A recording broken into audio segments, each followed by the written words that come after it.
So to give some explanation and background knowledge for this whole encounter, I was around 15 at the time that this occurred. I was camping out in the middle of nowhere with my family and part of my extended family, my aunt, uncle and cousins. I was the oldest kid there in the RV, so you can probably understand how it felt to have no one else to do the stupid stuff that I did back then with. With a good 2-year gap between me and the inferiors, it was almost like nirvana when I got to the campground and met the other teenagers. These were all people that we knew fairly well from previous camping trips, so it was considered normal to hit it off with them from the start and act like that we'd known each other from like forever within the hour. And with that out of the way, now to the story. So my parents trusted me a lot, and not a lie as well. And while I liked my fun, I also liked getting home in time for dinner equally as much. So when I was gone most of the day with other people from the camp, they didn't think too much about it. The only rule was that I had to be back at the RV to eat dinner, and before 8:30 in the evening. So, picture this, a group of 6 teenagers, 15 to 16, out in the middle of the woods with no adult supervision for the vast majority of the day. Just a recipe for success right there, right? But this particular day, we found a neat little deer trail that we hadn't found in the 2 years that we'd been here before. On second thought though, it didn't really seem like a deer trail, I guess. It sort of snaked through a really thick part of the underbrush, maybe a foot or 30 centimeters of clear ground, 3.5 feet or 1 meter clear of branches going upwards. It's a really hard thing to pick out from the brush unless you're either really looking or know where it is. But it was promptly explored, marked with a broken branch outside of the entrance, and quickly forgotten. Except, I remembered this little special tunnel there. That night, while we were all eating dinner, one of the adults proposed that we played Manhunt out in the woods, at night. Not everyone was totally on board with this idea, but in the grand scheme of the plan, they were squashed down like autumn leaves. Everyone got a flashlight, and everyone was assigned to a team.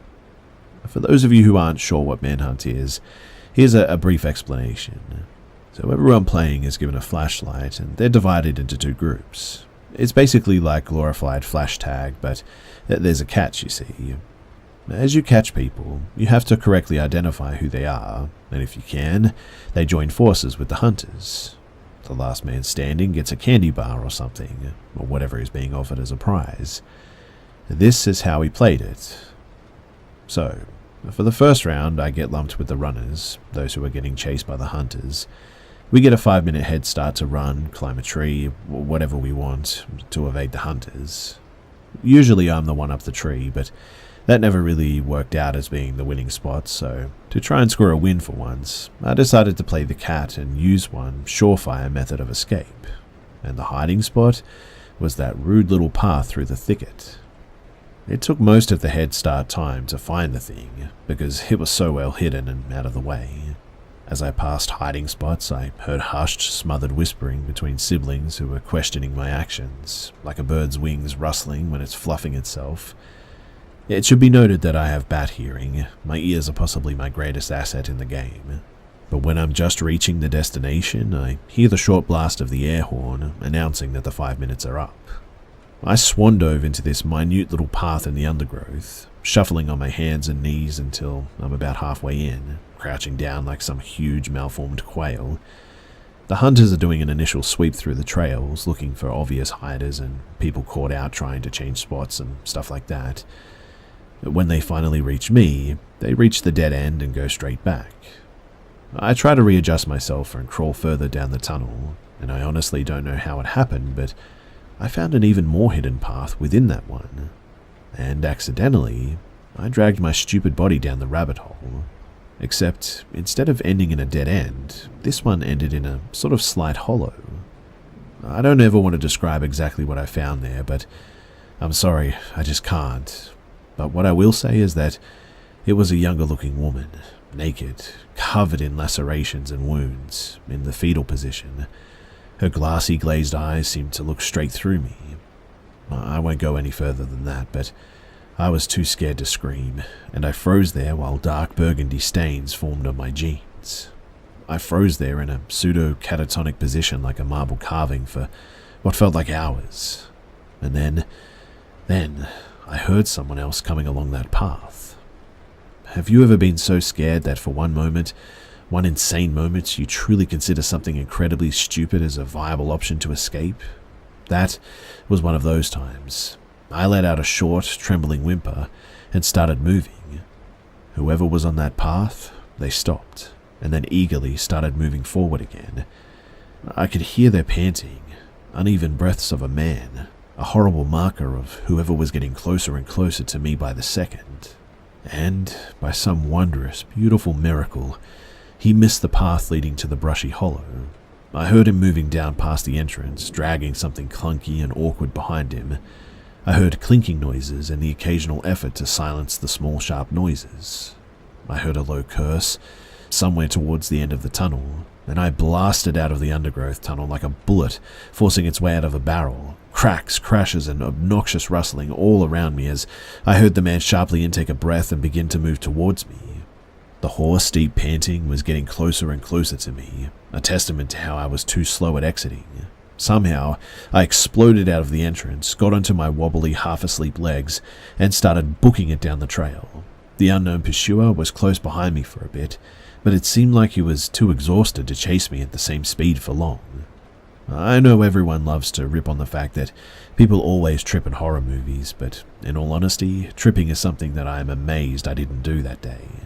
With adrenaline coursing through me at the speed of Usain Bolt, trying to make my jello-like unsteady walking appendages work to move me away from whoever was behind me was like trying to run on water.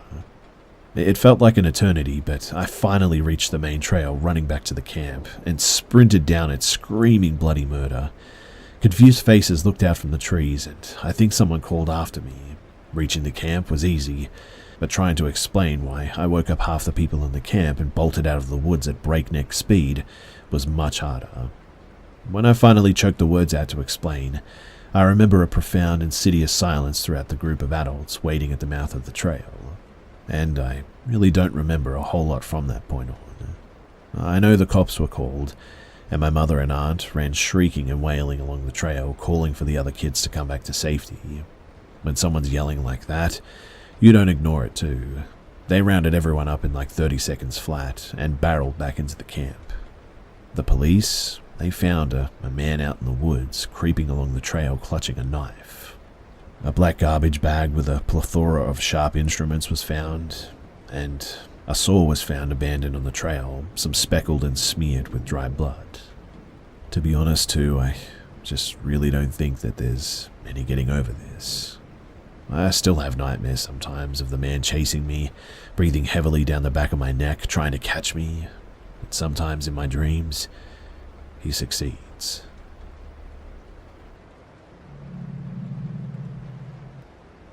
When I was in 7th or 8th grade thereabouts, our school did an early summer trip where they took 10 kids who signed up, and 4 adult chaperones, to keep them wrangled, up into Frederick Sound in Alaska for 3 weeks total. The goal of the trip was kayaking to different wilderness beaches to camp and do some hiking and stuff like that. We left from Petersburg, AK, by a small seaplane, who flew us in 4s out to our first destination, which was a beautiful little bay cove and an island that you could walk to at low tide, and a smaller one that you couldn't access at all by foot. Behind the bay on the hillside was evergreen forests that they went on for what felt like forever. From there, we would be on our own for the next 2.5 weeks, by that point of the trip, that is. So, it took about half a day to get that done, and the rest of the day to set up everyone's camps for the night. The first unusual thing that we saw when we arrived there was back in the tree line from the beach was old and wooden ship parts. You could find ropes and pulleys thicker than our arms, old rutted pieces of carved planks and railings, and, most interesting of all, a helm and its deck attachment. All of these things were half buried in dirt, strewn across the tree line, above the shore and in a dire state of decay. But no sign of any other part of the ship, and to this day I don't know if it had been wrecked on the shore a long time ago, or if it had been wrecked at sea and chucked up onto the beach during storms. But it was eerily fascinating to all of us kids, and brought up many wild ideas to be told at the campfire that night. After all the others went back to their tents, a girl that I had been having a thing with over the school year and I stayed by the fire to talk and flirt. Perfect night and setting for it too. We listened to some humpback whales singing out in the bay, heard some wolves in between old hoots from out in the very dark wilderness, and we had a starry night sky that looked like it was out of a dream, with a big white moon letting a bright bluish light in between the thin trees on the shore. Both of us were finally getting tired around what must have been about 1 or 2 in the morning, and we ran out of easily found wood to chuck onto the dying fire, so we headed back to our respective tents. The tents were set up in the first line of trees in a line running from the beach into the woods. The girls' 2 tents were right against the sand. The chaperones' tents was a couple of yards away from that, and us boys' 2 tents were another couple of yards from that. We were the furthest into the woods. The moonlight made it easy for me to find my way back to my tent, but once I entered the tent, I didn't see where my new friend Alex was sleeping, and I accidentally woke him up by stepping on him. Now, Alex and I had just become friends on that trip. We knew each other from some classes and in the hallways and whatnot. And while we always were friendly with each other, we definitely came from different social groups, and we didn't hang out before this trip. He was an athlete and a popular kid, and I was a skater and a band kid, but we both loved the outdoors, so that in this particular moment told me neither of us were having a go at each other over what I'm about to explain, but we had no reason to prank each other, so to speak, is what I'm getting at. "Hey man, what are you doing back so late?" he asked, and I was grinning and said, I was still at the fire with Lisa." He immediately sat up and wanted to hear more, but we were quietly giggling about girls and teenage boy stuff when the woods outside just suddenly went dead silent. The kind of silence that gives you a bit of a sick feeling in your chest and throat and a weight in your stomach. And the back of my neck feels hot, like a survival instinct telling you that you're not alone out there in the wild. We both noticed it too, and we also fell silent. The only sound that we could still hear besides the distant roll of waves was inside of our tent. It was our other tent mate Sam, been there the whole time and was still snoring away like a chainsaw. Funny, right? Except we were more worried as to why things had gone so silent outside. We felt uneasy about it and decided to listen for a minute. And that was when we heard it. Now, the side of our tent with the door was facing toward the other tent and the shore. This noise came from the opposite side, the wood side. I kid you not, too. It sounded like a bunch of, and I know this sounds weird, but monks meditating and harmonizing on the word Om, but without saying the M, and continued in a really prolonged drone. It moved from out of the forest coming towards our tent. It had started softly and far away and rather quickly, but steadily became louder, which is how we realized it was moving closer. It genuinely sounded human, but there was no pausing for breaths or shift in tones for any known reason. Suddenly, the noise was just right outside of the tent, and that's when we noticed even Sam had stopped snoring. He, as far as my knowledge, was still asleep, but this silence was making the noise more intense, and it circled us once. No wavering or swaying of the noise, it just circled seemingly suspended in the air, just feet away outside of our tent, at what I can only describe as a humanish height off the ground. We couldn't see through the tent, but the moon was still bright enough that we could see silhouettes of the trees outside, so I would assume if someone solid was making it, that it too would have cast a shadow from certain angles. But no visible form to this noise, no footsteps or twig snapping, just that noise circling. At this point, Alex and I's hearts were pounding in our throats, and we had looks of terror on our faces. We just kept silent and still and listened. After it made its circle around our tent, we heard it move on over to the other boys' tent and do the same, then down to the chaperone's tent. It circled theirs, but sounded more faint due to the distance. Then it continued on to the girls' tent, where we could just barely hear it over the sound of the ocean, but sure enough, it sounded like it stayed there for a minute, based on current context, most likely circling. Then, after a few minutes, we heard it slowly return, now in a straight line from the beach and past us again back into the forest, where it just faded and eventually disappeared. A couple of minutes after the sound stopped, the nighttime forest noises returned, and even Sam started snoring again. Alex and I quietly said to each other, "Did you hear that too?" And then we just tried to lay there and go back to sleep, but neither of us were very successful that night. The next morning, we went outside and checked all around the campsite, and we couldn't find any sort of tracks or anything different from the previous night. Nothing, in fact. We asked if anyone else in the group had been awake and heard anything weird, and the response was all no's. We didn't go any further into it with any of the others because we didn't want to seem weird, but Alex and I know that we experienced something really weird together. After the trip was over, he and I went back to not really hanging out, but we definitely, when we would see each other, would exchange looks of solidarity as to what happened, did really happen, and we both looked at each other differently now, because of it, I suppose. I still have no idea what that was. I know that this is a really strange and weird experience, but I'm wondering, do any of you guys have any idea as to what this could be?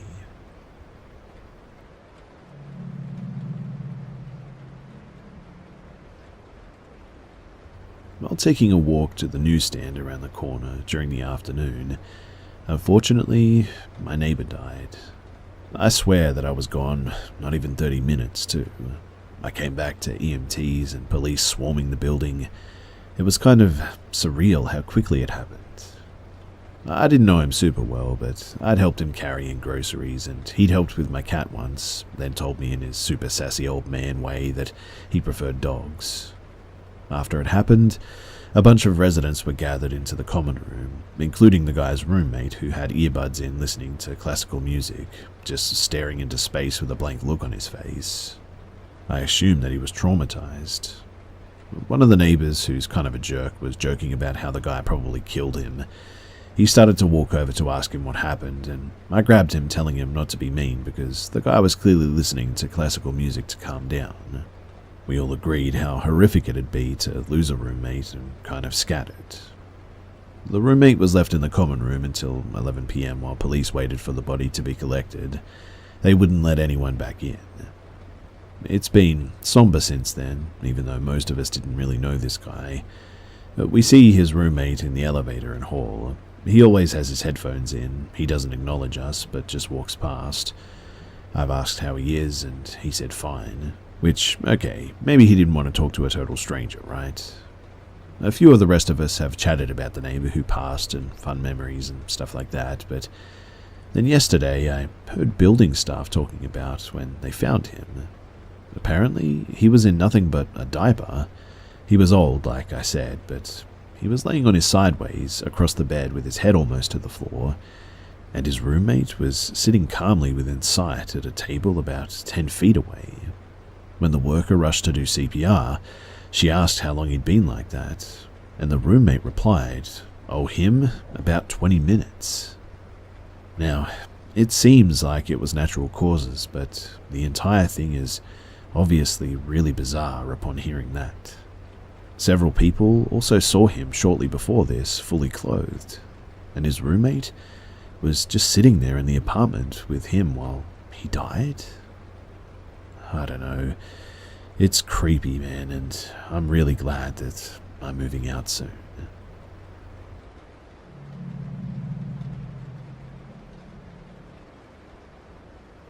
So this morning at around 5 a.m, I woke up to my boyfriend nudging me in the back, trying to wake me up.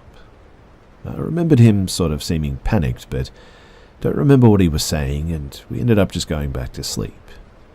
We hadn't really talked about what had happened because we were at work and uni, but he just told me about it. What he said was that this morning he was woken up by me having a full-on conversation with something whilst leaning on my elbow. Apparently I was facing the corner of the room where the closed door was. The room was completely black and the corner was the darkest place in the room. He couldn't make out what I was saying, but he said that it was like I was speaking to something. He said that he turned around and looked at me, and I then turned over and went back to sleep. That was when he started nudging me, and he said that he woke me up because it really scared him. Now, I've never spoken in my sleep before or done anything like this. We've slept in the same bed for 2 years, and I've never done anything like this. We've slept in the same bed for 2 years, and this has never happened before. And I mean, he said a few things in his sleep before, but he's never sat up and acted like this, like he was having a conversation, but he said that I was full on looking at something and talking to it. Obviously, I have no memory of this at all, but in the past year I have experienced some sleep paralysis and saw figures standing in the doorway, so adding this to all of that, I must admit that it does scare me a bit. So this happened a few days ago while I was on my way home from visiting my friend's house. I was driving on a back road late at night in my Tesla Model 3 while it was on auto drive. I'll admit that I was not paying attention to the road and I was on my phone while I had my music in the car playing. The ride was okay and pretty chill for a while, but I'm not really sure because I wasn't really paying attention to the time, like I said. When out of nowhere, my car immediately braked and made an alarming sound. I was pretty scared and immediately took control of the wheel and looked through the windshield. When I looked, I saw a figure standing inches from my car, barely avoiding being hit. My heart was racing from the impact and now seeing what I could only assume to be a person. They didn't even flinch though from the sight of almost being hit.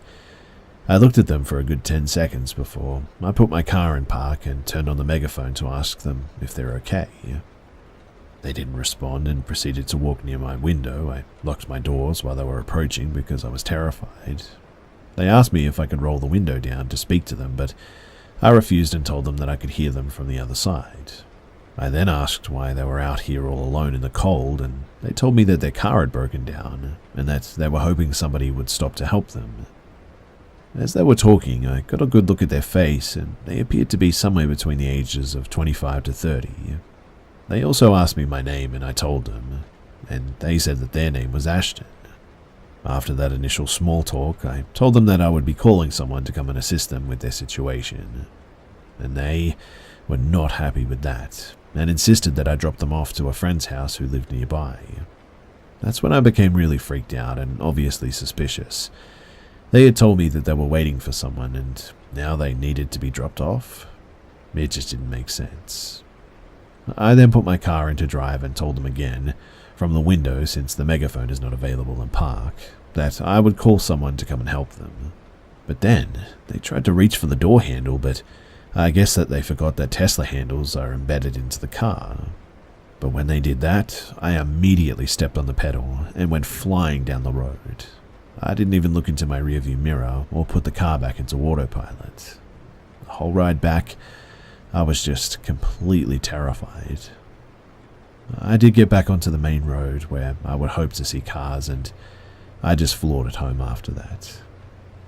I couldn't get my mind off of it for the rest of the night though, and obviously I have my suspicions that the guy wasn't alone and that there were other people with them.